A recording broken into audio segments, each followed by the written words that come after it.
Hola, bienvenidos una vez más a Oman, historias del arte y el judaísmo. Hoy nos vamos hasta Holanda y concretamente a dos ciudades, La Haya y Ámsterdam, porque vamos a tratar a dos pintores, Joseph e Isaac Israel, padre e hijo, uno representante del realismo, otro del impresionismo, y ambos pintores sefardíes en los Países Bajos cultivando el óleo, la acuarela, el grabado. El padre fue un gran amigo de Van Gogh, como así lo demuestran las cartas que el pintor hizo a su hermano Theo, y además con gran influencia sobre su propia obra pictórica, y el hijo también amigo de Breitner, otra gran influencia de Van Gogh y de Pierre Mondrian. Dos pinceles de distinta paleta en un mismo estudio familiar con dos estilos contrapuestos donde el conflicto intergeneracional se va a volver luz y arte.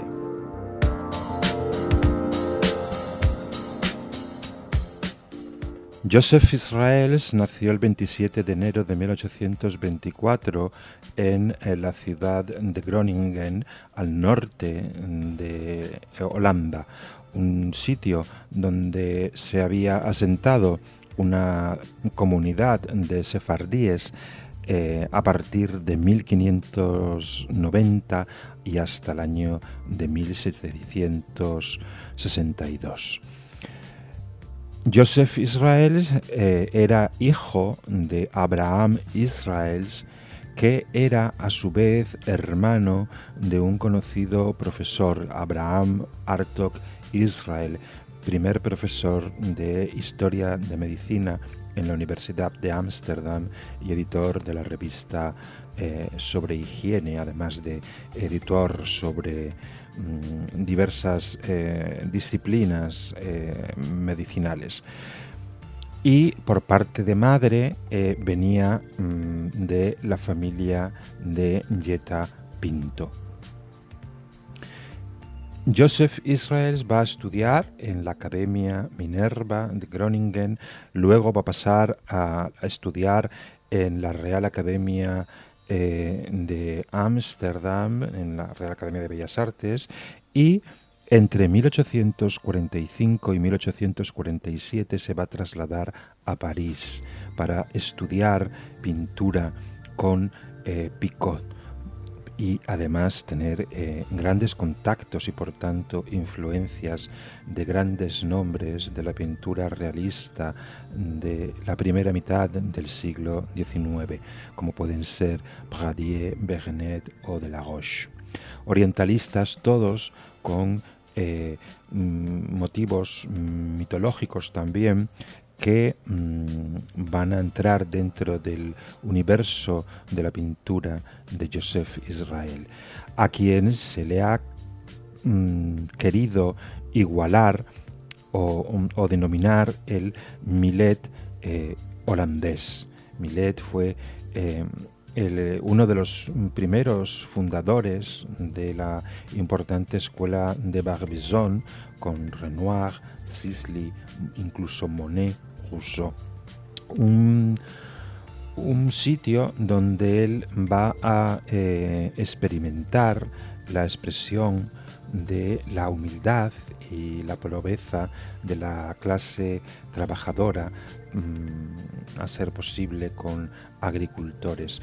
La diferencia entre Millet y Israels radica en que en el primero las obras desprenden un aura de lirismo plácido y en la de Israel hay cierta atmósfera luminosa de aflicción. Bueno, el romanticismo enfrentado a el realismo tiene en Israel un gran representante, y su éxito como pintor va a nacer en el Salón de Bruselas de 1858, donde gana un premio por su obra La Casa Silenciosa. Y en su última etapa, que es en la que realiza un viaje a España, es en La Haya. Es la etapa que vamos a representar con el cuadro David cantando a Saúl. Es una etapa que representa un retorno a sus gustos juveniles, que son ni más ni menos que Rembrandt. En La boda judía de 1903 podemos ver muchas influencias de La novia judía de Rembrandt. Y fallecerá el 12 de agosto de 1911 a los 87 años de edad.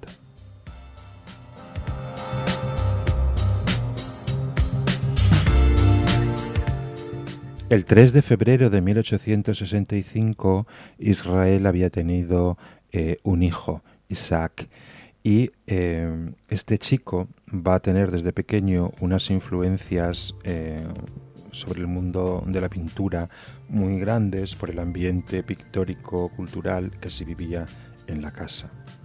Va a estudiar en los estudios de la Academia Real de Bellas Artes de La Haya, donde va a conocer a Breitner, con quien le unirá una amistad para siempre, y esto lo va a compaginar con visitas anuales de la mano de su padre al Salón de los Artistas de París, donde él debuta en 1882 y en 1885 ya obtiene una mención. Luego en Ámsterdam, que es donde él se radica en principio, va a estar en contacto con los Tag Tigers, un movimiento literario que también se llama el movimiento de 1880, que propugnaban que el estilo tenía que estar reflejado en el contenido y no en el continente, y esto es lo que va a llevar a sus lienzos Isaac Israels. Va a dedicarse a ser un pintor de calles, de cafés, de cabarets, de Ámsterdam, y a la vez va a tener importantes encuentros en las vacaciones de verano en su casa de La Haya, la casa de su padre, con visitas de Monet o de Max Liebermann, entre otros muchos. Y allí, observando los cambios de la luz estival sobre las playas del Mar del Norte, va a crear una serie de pintura al aire libre como buen impresionista, pero también de interiores, porque se va a dedicar mucho al mundo de la alta costura. Va a pintar tanto a costureras como a clientes, y en 1904, cuando se muda a París y se instala cerca del estudio de Toulouse-Lautrec en Montmartre, va también a pintar sus calles, sus cafés, sus cabarets, pero también el mundo de la alta costura parisina. Pero solo expondrá una vez en París, en 1909. En 1914, con el estallido de la Primera Guerra Mundial, él se refugia en Londres, donde va a conocer el mundo de los caballos, y va a hacer también luego retratos en Holanda, como puede ser, por ejemplo, el de Margaretha Gertrud Zelle, más conocida como Mata Hari, ejecutada por espía en 1917. Después va a realizar viajes, sobre todo por las Indias Orientales holandesas, y morirá en La Haya el 7 de octubre de 1934 a la edad de 69 años y tras un accidente callejero. Una pintura, la de Isaac Israels, llena de emoción afligida por el trabajo del campesino en caso de su padre, y una luminosidad nocturna de las demi-mondaines por parte del hijo. Y esto ha sido todo en A Omán, Historias del Arte y el Judaísmo. Nos encontramos aquí en una nueva edición con una historia completamente distinta.